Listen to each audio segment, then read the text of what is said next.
Hello again, and welcome, friends and neighbors from here and across the globe, I guess. I appreciate your time and thank you for tuning in.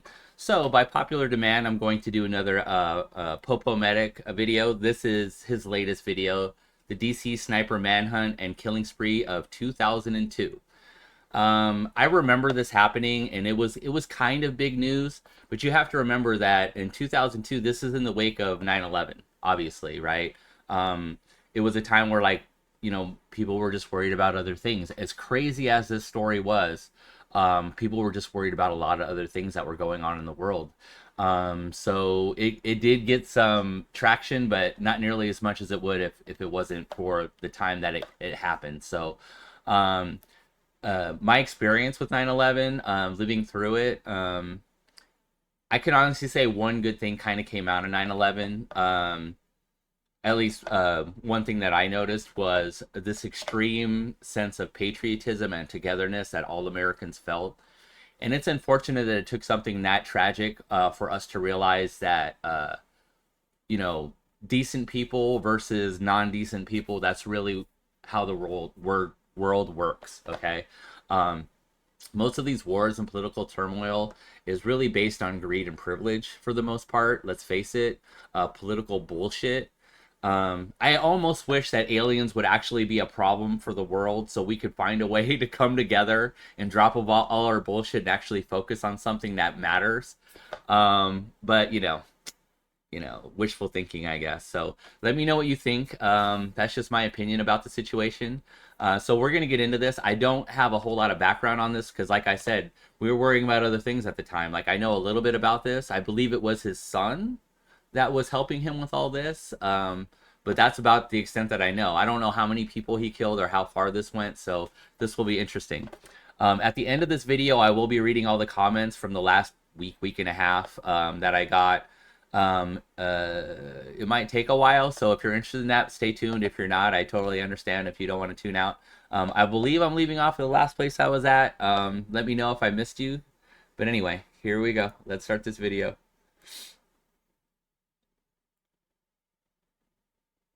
All right, here we go. I'm excited.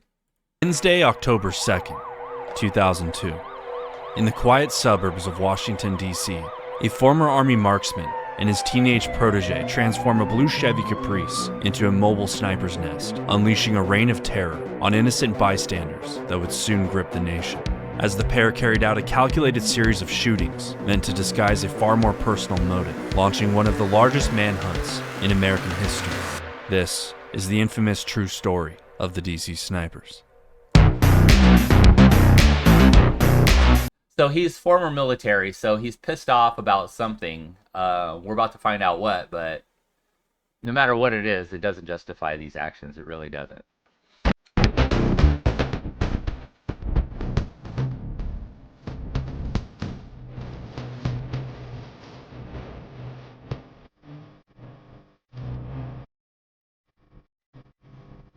In 1997, 39-year-old John Allen Muhammad, born John Allen Williams, was a man untethered.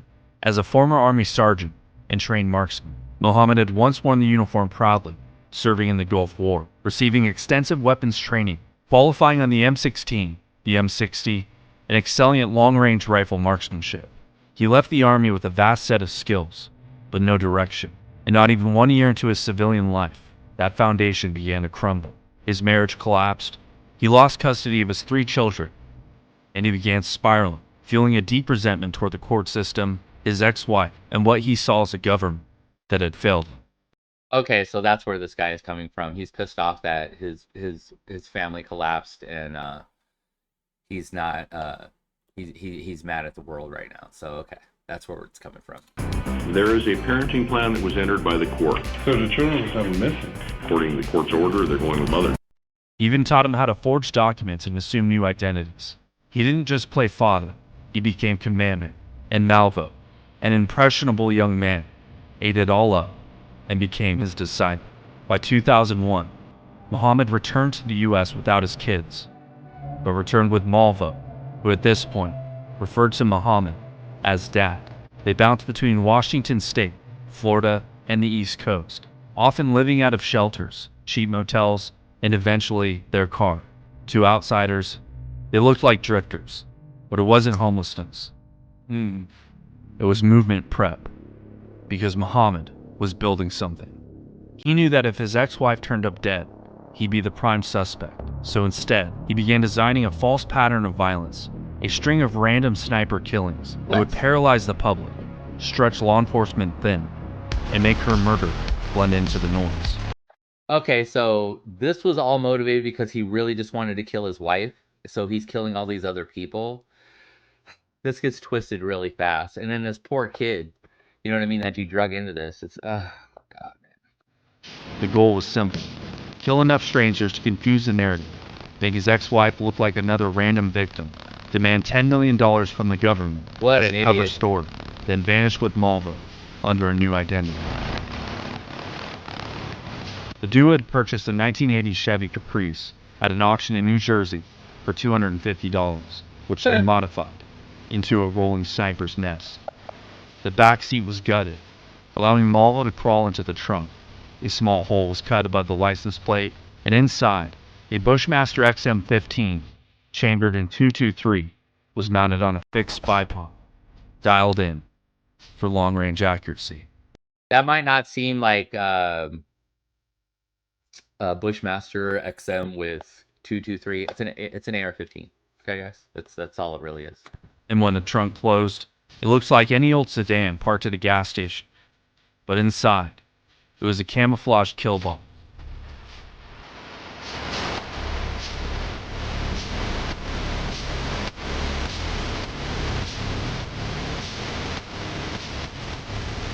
On October 2nd, they began with a test kill. At a Wheaton grocery store parking lot in D.C., Malvo crawled into the trunk and put his sights on 55-year-old James Martin. When the shot rang out, Martin dropped instantly, one round to the torso. No witnesses, no shell casings, no vehicle description, just a man dead on the pavement in the blink of an eye. From that first kill, their confidence solidified, and the blueprint to their rampage began to take shape. As the next morning, the real assault began. October 3rd was a bloodbath. At 7:41 a.m., 39-year-old Sonny Buchanan was mowing grass in Rockville, gosh. shot dead in the back by Malvo. At 8:12 a.m., 54-year-old Prem Kumar Wellikar was filling up at a Shell station in Aspen Hill and shot in the chest. At 8:37 a.m., Wow. 34-year-old Sarah Ramos sat on a bench outside a post office and was shot in the head. At 9:58 a.m., 25-year-old Lori Ann Lewis Rivera was vacuuming her minivan in Kensington and shot before the machine stopped running. Was that like 4 or 5 people in a few hours? Oh my gosh, man. I'm so glad that no one tried to copycat this. This is just terrible and frightening. It really is, because like this could really happen. That evening, in D.C., 72-year-old Pascal Charlotte was walking down Georgia Avenue when a bullet punched through his chest, killing him instantly. And as they crisscrossed through the D.C. metro Poor area, guy. they moved like Terrible. ghosts and kept moving between attacks. They'd park at rest stops, rotate license plates, and map out locations. Places where people stood still, vulnerable, predictable, consistent, stalking the rhythm of everyday life. And by the time the local authorities even realized what was happening, 5 people were already dead, and Muhammad and Malvo were 20 miles away. And this was just the beginning. Meanwhile, the FBI flooded the DC area. A multi-agency task force was activated. Local PDs, the FBI, ATF, and Secret Service began their scramble. I think at the time, a lot of people thought this was some kind of, weird terrorist attack. And then the fact when they caught him and his name was Muhammad didn't really help things at all. As far as like, after 9/11 and stuff, there was a lot of racism that was going on with Middle Eastern people. And, even things here in Arizona, like we had this incident at ASU, it got really weird there for a little while. And pressure came down from the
You shot an FBI agent? Jeez, that's oof.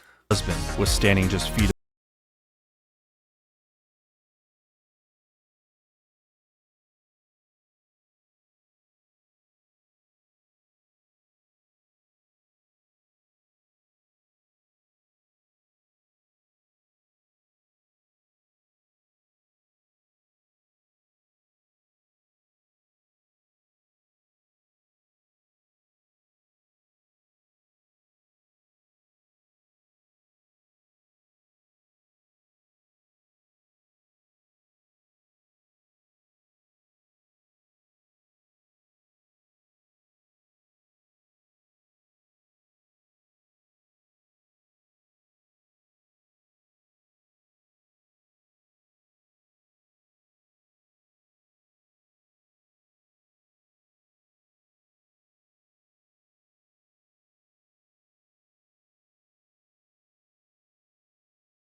Do you want the number of the people investigating that crime? I know it's not funny, but what the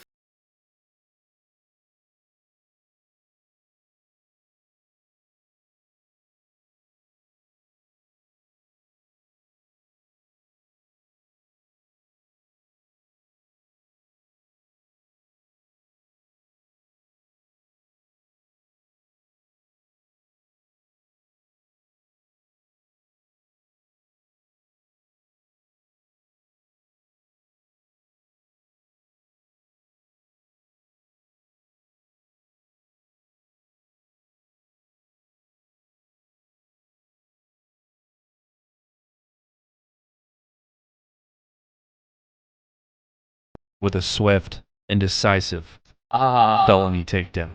They were sleeping. And after 23 days of terror, Listen, you should know this being ex-military. You cannot sleep on your post. Okay, you guys supposed to sleep in shifts. the pair surrendered without a fight. The Bushmaster was recovered from the trunk, still mounted. Everything was still there. Dang, look at that piece of shit. You're living in there.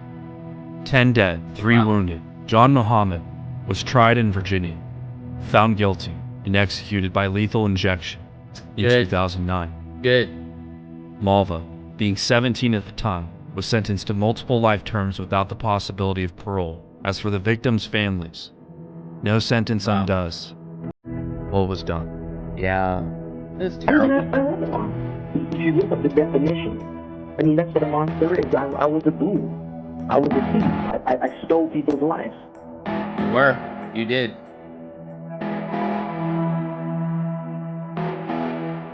Yeah. Jeez, guys.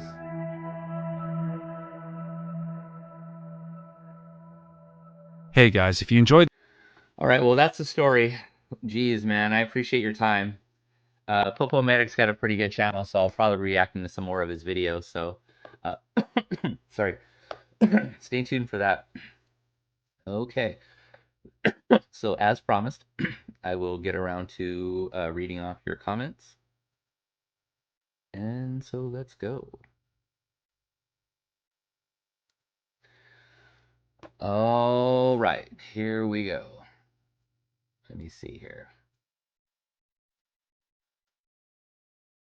I think this is the last one. This is from 2 weeks ago.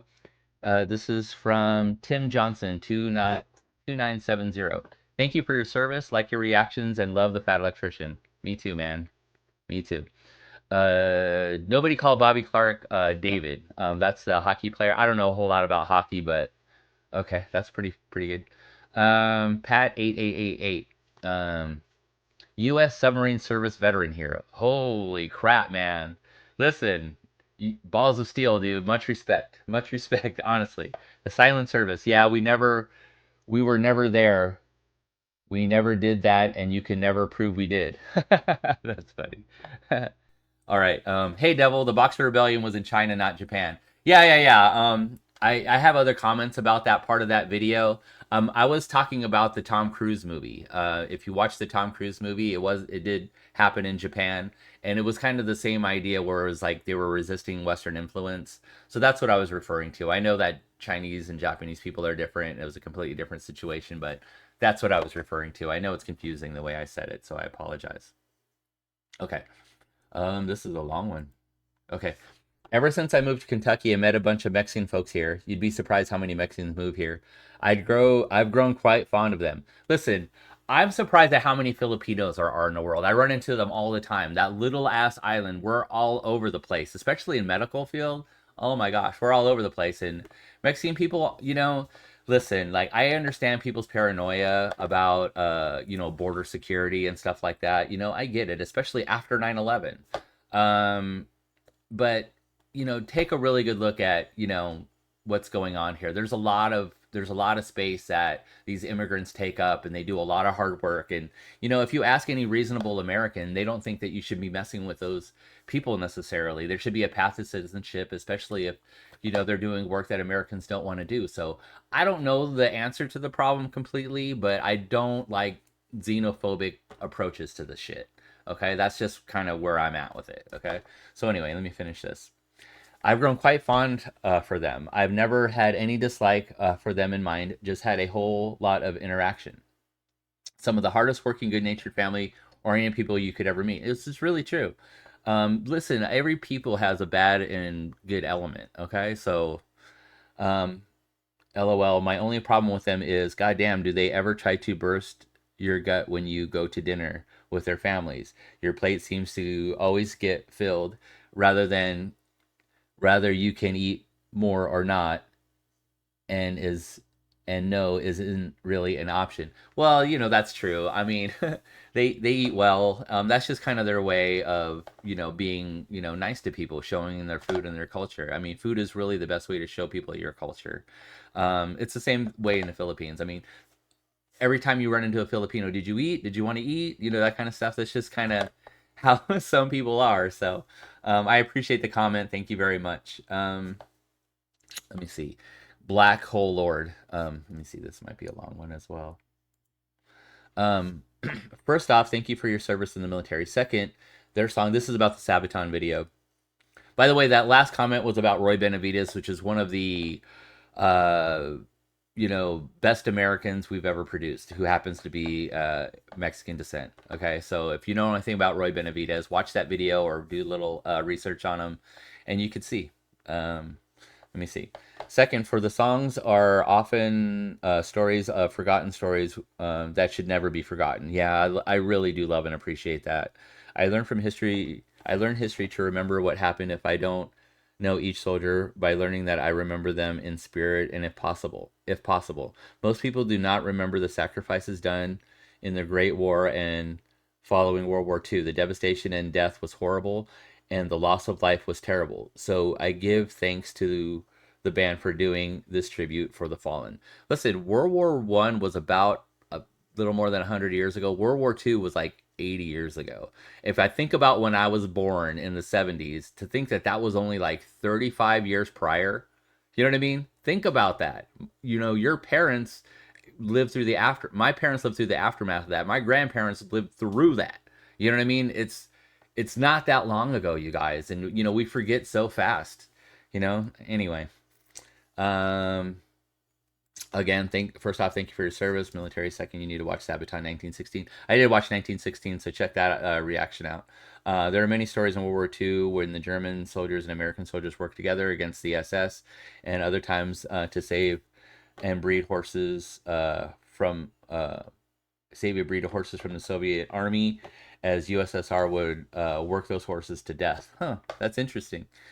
Let me see. This is from Ralph Raffles. The Slovenian security contractor who joined with Christian in an interview says that the truth comes out. Kenya should build a statue to Mr. Craighead. Wow, that's really interesting. And I wonder what all the political bullshit is about his story and how he can't talk about certain things and they don't want to release his book and stuff like that. I wonder what that's all about. He seems like a pretty solid guy, so I don't know what's going on with that. Let me see. This is about America's Pirate. What's not to love about John Paul Jones? He's handsome, Scottish, and absolutely insane patriot. Rest in peace, John Paul Jones. You're an angel now. Oh, that's pretty good. Thanks, guys. Thank you very much.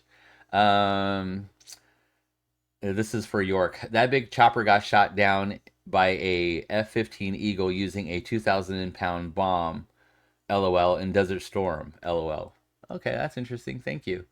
Here we go. This is Sean Watkins, 3601. I am a Desert Storm vet. Thank you very much for your service, sir. I appreciate it. I am also a veteran from around that time. Although I have to say, by the time I got out of training, Desert Storm was over. As you know, Desert Storm was only 98 hours.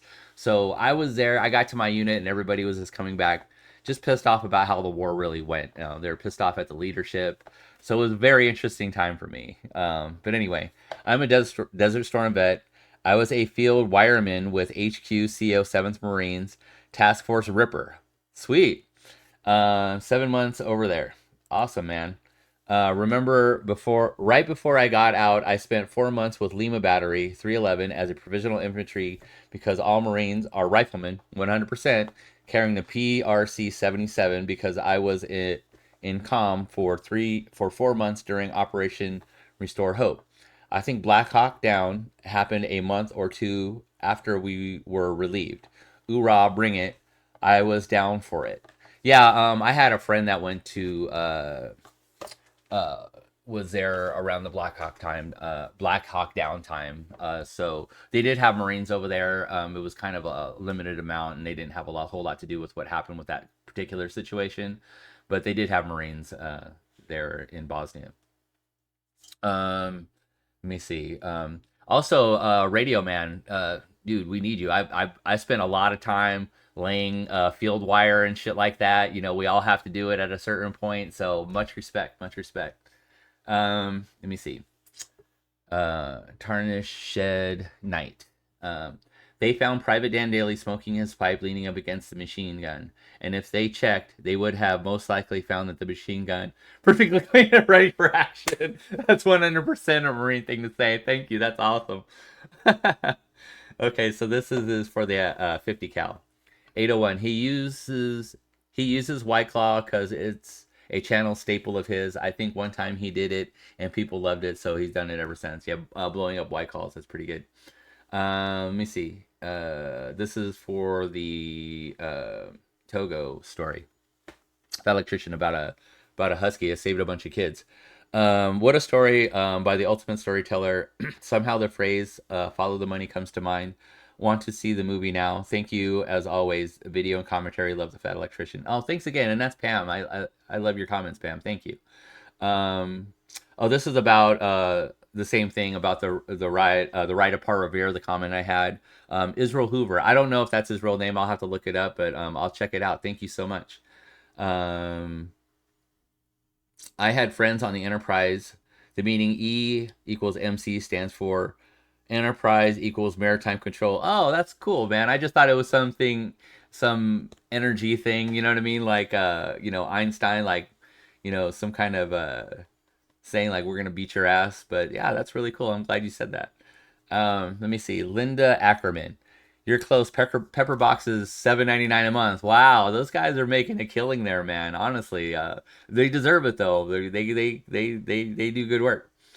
I need to take the free trial and see if it makes sense for me. YT is making it tougher and tougher.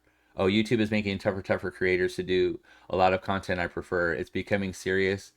It's becoming obvious where they're heading. Yeah, YouTube is getting a little weird. They show a lot of freaking commercials, man. I have to edit a lot of my commercials. I don't even get to all of them, I don't think. So yeah, YouTube has been really weird lately. If you notice, like it used to be like one commercial every 10 minutes. Now they're every 5 minutes. Now you're getting two commercials every 5 minutes. It's crazy. And did you notice about YouTube, like when you put something on YouTube and you walk away, it immediately almost gives you a commercial, so you have to go back to your phone and touch it. I don't know if I'm just being paranoid or what, but I feel like they have some kind of algorithm where they know you're not near your phone, and they mess with you a little bit. I don't know what this is. Oh, okay, hold on. This might be...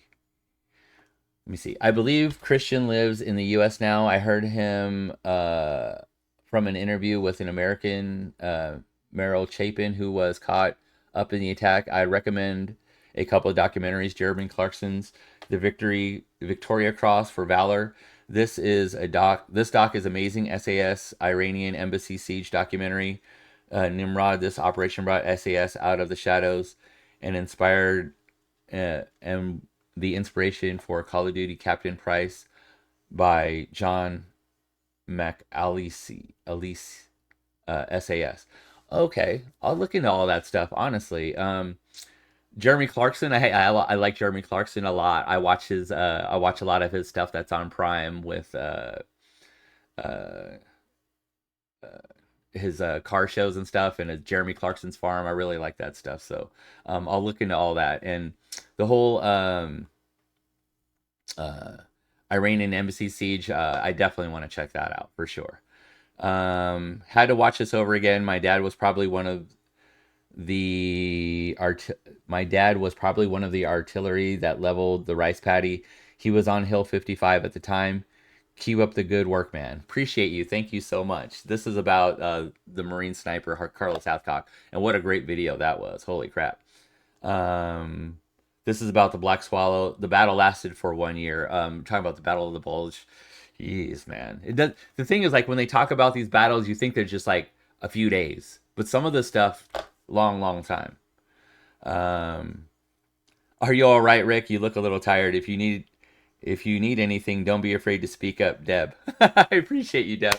That's so nice of you. No, I'm not tired. You know, sometimes I do these reactions like early in the morning. There's no telling when I could get on this video and do that. I wake up really early for work, so sometimes I do them before work. So no, I just probably just didn't have my coffee or something like that. So thank you so much. Um, let me see. This is about the Mosquito. There is a variant called the Tsetse, which had a 56 millimeter fast firing gun to fuck up shipping. Pilots said that when they fired it, would the whole plane would seem to stop. Wow. Yeah, you don't want to, you don't want to mess up your lift, right, by firing a freaking big ass weapon. But that the story about that plane was amazing. Honestly, I don't know why. It's weird how political things get in the way of common sense. So that's a really good story about that for sure. Let me see. It's about the SAS operator. A Russian general once said, "The SAS who dares wins is wrong and should be where the fuck did they come from?" That's good. And the British are going to do absolutely the last damn thing anyone expected, which he found terrifying. Huh. Very cool. Very cool. Um. Oh, this is like a bit of a long one. Let's see here. I am ex-British military. Hey, thanks for your service, man. Even though you're in another country, listen, big ups. And really dislike my special forces as is better than your special forces nonsense. Delta are as good as SAS, and most tier 1 Western units are brilliant. How do you qualify one better than the other? It's easy. You can't because objectively it's impossible. Also, American military are brothers in arms, and frankly, the U.S. military is the best military in history in the world. Let's show our fellow American brother the respect they deserve. Hey, listen, I agree with you. I agree. I agree with most of what you said there for sure. Um, most tier 1 people in different countries, they train just as hard as other countries for sure.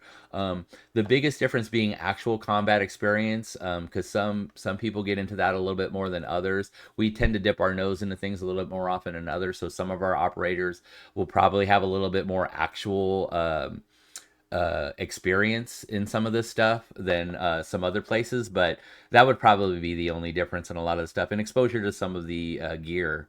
But yeah, for the most part, training, right? Okay, so here we go. This is about the SAS operator again. Thank you for playing this. Great reaction. The SAS is the most elite, despite what the USA believe. Listen, I have most respect for every special forces operator around the world. Your sound guy, Hart. I hope that means that it was a good reaction. I appreciate that, Stephen Smith. Thank you. Loving your work, Semper Fi. Semper Fi to you too. Appreciate that. Thank you. Russian Russ Saunders. Let me see. This is archive Criven. Okay. I wish at least one of these reaction channels would look up the full video that interview is from. France was invented to bomber crew meet up all over the US and banter is amazing. Okay, I'll try to look that up. I love the banter between military guys, especially old guys. They're unfiltered. They don't give a shit. They just say whatever they need to say. It's I love that shit. Let me see. This is about the Togo video. Paul Revere's Ride by Devitt Hackett Fisher is an excellent book. Paul Revere was not a solitary writer, but he was a chief organizer. Yeah, I know he was a writer, and I know he was there and part of the whole thing for sure, of the communication network and that carried the warning. I think my favorite story from that book is Paul Revere and John Lowell hauling John Hancock's big trunk full of incriminating documents across Lexington Common as the British are arriving to try to hide it in the woods. Oh, that makes sense. The thing of it is that John Hancock, he wrote his hand. The reason why we call it signing your John Hancock because he wrote his signature so big on the Declaration. So because the British said that they were going to decapitate anybody that had anything to do with any kind of descent from the British. So he wrote it real big, real brave, but now they're trying to hide all this shit because he's scared. That's funny. Nice. Hey, that's great. Thank you. I appreciate that. Let me see. This is in reaction to the Sabaton Bismarck video.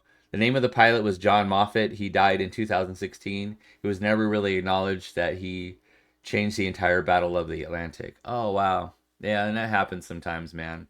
History just, I don't know. It picks its winners. It really does. Chris landed up driving pavement sidewalks to get there as the traffic was blocking the roads. Typical Brit. Understated and just got on with the job. British forces are professional and he was a credit to our armed forces, to our government. Shit on his actions initially, but was rescinded after for his valor. Luckily, he has become a legend so far in his actions, and this goes to all our allies in the UK Commonwealth that are par with the SAS, Australian and New Zealand. Just wish he had a brew up halfway through as Kenyan tea is. Oh, you mean you wish he had a beer halfway through? Okay, that makes sense. So listen, this is obviously in support of what he did.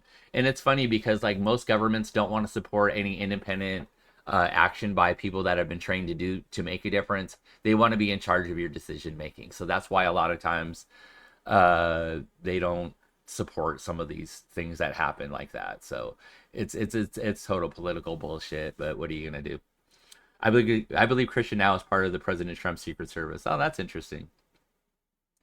Operation Barros and Operation Imran are worth checking out. Also, the TV show SAS Rogue Heroes is worth a look. I'll definitely look at that stuff, man. I really like this kind of stuff. If you're a Kenyan security bloke and a special air service soldier walks into the fire like some average avenging angel, there's only one reaction: awe. That's good. Let me see. Welsh Amethyst. This is 8 days ago. I watched this on TV as it was being reported. I clearly spotted this guy as he stood out but never put it with the story until Pop Medic dropped this video, and then I realized I've been watching that day. He's a badass. Our SAS are pretty unbeatable. Yeah, man, it's great you take pride in those guys, and it's only going to bolster and make them better and get them more support. So all this stuff is great. Let me see. This is about the America obliterates half of Iran's navy. Tennessee sipping water. My great grandfather bootlegged this stuff during the Prohibition. Glad you enjoyed it. Haha. Awesome. Have you done any of the Jeremy Clarkson, the Victoria Cross for Valor? It blew my mind. I'm definitely going to check that out. Now, that's like the third request for that video. You could expect that one really soon. Craig Head later earned the name Obi-Wan Nairobi. He's an SAS legend. Yeah, yeah, yeah. He deserves the title for sure. The SAS are are different to other special forces in that they are trained to make and act on these kinds of decisions. So when they decide to go in, he decided to do an evaluation and decided it was necessary. Unfortunately, senior officers outside special forces don't understand or don't like that kind of independent action. So there is a tension there. The SAS history is filled with examples where whole teams or squads would disagree with orders to rescue intelligence officers, intelligence officer, or a team member, and decide it's possible. So they gear up and do it and succeed. No other special forces really does that the way the SAS is trained to. And a big reason for that, to be quite honest with you, is because there's consequences. When soldiers or even special operators act independently, they can get in a lot of trouble for doing things like that. A lot of times, you know, the way they justify it is like you don't know the full story, and you don't know maybe the damage you could cause or the collateral damage that could happen by acting independently. But the flip side of that is, listen, these people are human. They're led by bureaucratic motivations and stuff like that. So you have to think. You have to use your head in every situation. That's why I don't subscribe to any political ideology. I'm a thinking American. Okay, that's where my political ideology lies. Okay, I there's some things I'm left about, some things I'm right about. I am a thinking American. So don't come with me with bullshit and expect I'm going to take it just because you're saying it, okay? That's how everybody should think. And I appreciate the comment. There is an interview out there with Craig. He says, I knew I was a heavyweight champion going against, at best, rank amateurs. Best wishes, Tim Lesher, Reed Moore, MC. Special Air Service, SAS. Who dares wins. Good comment. Thanks, man. Where the devil shows his face, God sends in his best soldiers. Yeah, I wish that was always true, but in this particular case, that's definitely true. He made a huge difference, and I loved all the interviews and stuff accompanying this situation. SEAL Team 6 was there, but never engaged. Yeah, I don't know if that's true, but it's possible. Okay, so the only official ever to actually thank Craighead for saving Americans was Donald J. Trump. Huh, that's interesting. Lots of officials thanked him. Only DDJ thought it was necessary to make it a media circus to own benefit. Craighead's own words in a podcast. Not sure about that, but if he did, then 'tis a shame that his ignorant deputy and his hangers on that shat on the British military. Yeah, you know, the thing is, like, people have a lot of reasons for saying things, and I'm not going to say anything bad about Donald Trump or Republicans. I'm not going to say anything bad about Joe Biden or Democrats. You know, I'll take that back. Fuck all of them. You know what I mean? That's just the way I feel about it. If you guys are following anyone blindly or think any of these people have your best interests in mind, you really need to start really thinking about this stuff, okay? My father was in politics. Listen, it's not those people are doing those things not for the right reasons for the most part, okay? That's just the way I feel about it. You could disagree with me, but you know, I don't know. I've been around quite a while, and those I don't fall for that shit anymore. I really don't. Let me see.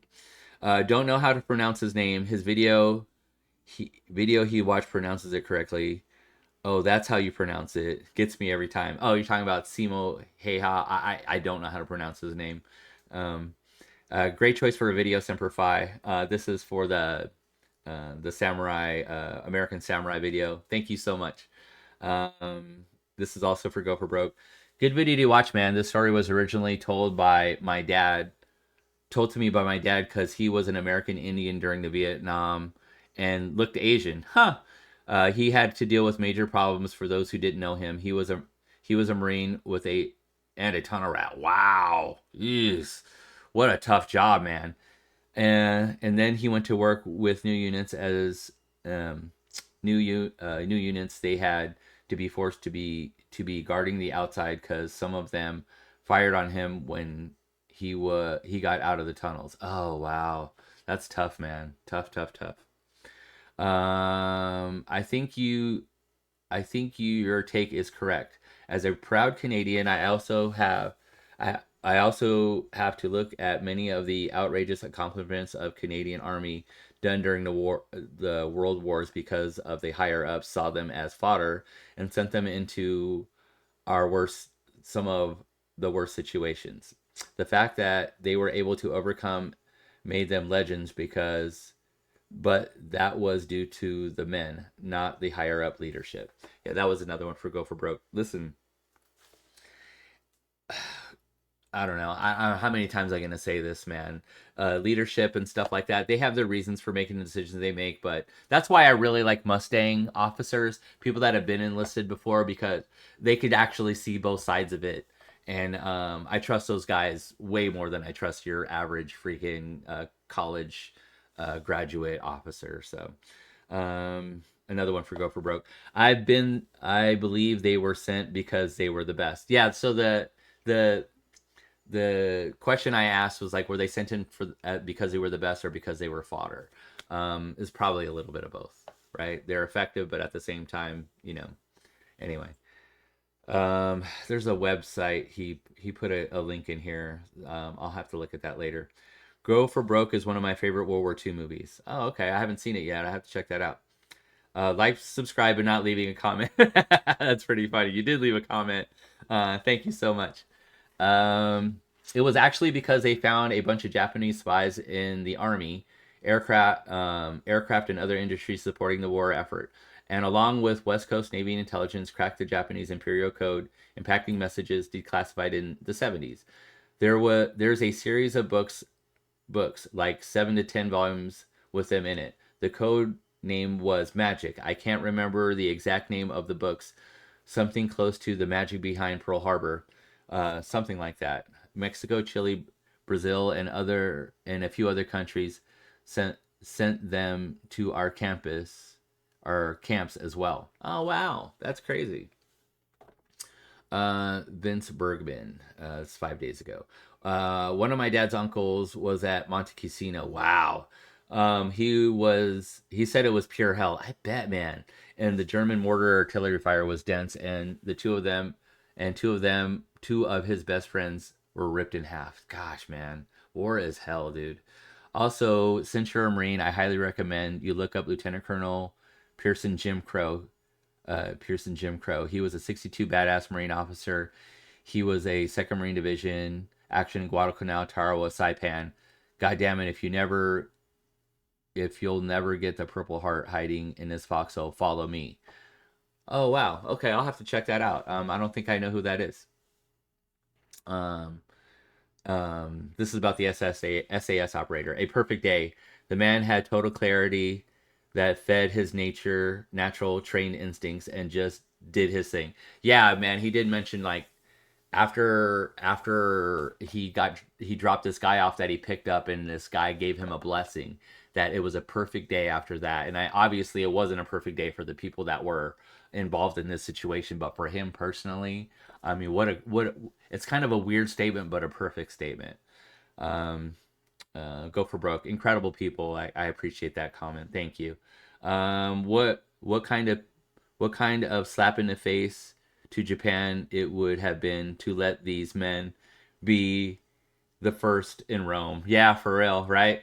Go for Broke, starring Van Johnson. Not very good. Okay. Uh, you should check out his short on the Colt 1911, and actually talks about how the pistol was developed in 45 ACP, specifically for, I believe, was the insurgency that was going on in the Philippines. See, and the problem they were having with, I believe, was the 38 revolver they were using at the time. Yeah, the 45 is a much more powerful round than the 38 for sure. Sorry, secondary comment. I also wanted to thank you for your service to this country and tell you that I love your reactions and do a great job. Man, keep up the good work. Thank you so much. I appreciate it. I'll do my best. This is about Sabaton. He just put awesome. Thank you. I really look forward to your reactions, man. This is for Go for Broke. Thank you very much. Unsubscribe Podcast.